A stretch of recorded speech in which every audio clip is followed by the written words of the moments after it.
ati kunosonjamisa panguva inoi aiwa womobilizer panguva ino yatiri kuona kuti vana Gift Osaloziziva vari kufamba vachiti we are now holding fort.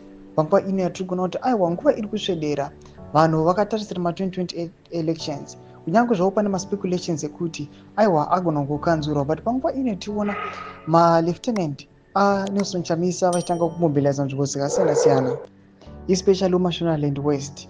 Don't subscribe or like on the bell icon.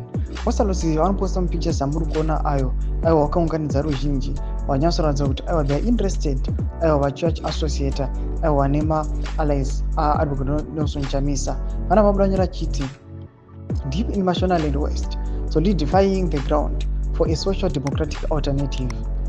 For Zimbabwe to be free, we have to organize and build from below, taking lessons from the past in order to inform the future. Thomas Kwaruya panapa tukunoti ava vana Osaloziziva they are now taking steps aiwa kumobilize vachiya panguva ine vachicounteract the ruling party ZANU-PF yavari kuona kuti aiwa they are coming each and every day vachioposa pamusoro aiwa pezviri kuitika munyika yeZimbabwe. Vari kukaunzira the current state yenyika panguva ino aiwa haina kumira zvakanaka, it is against humanity. Each and every day people are dying aiwa nekuda kwezviitiko zvinonyatsokuonekwa kunzi it is a neglect iri kuitiwa ichiiswa pamwe chete ichiiswa nethe ruling party ZANU-PF pamwe chete negovernment yayo.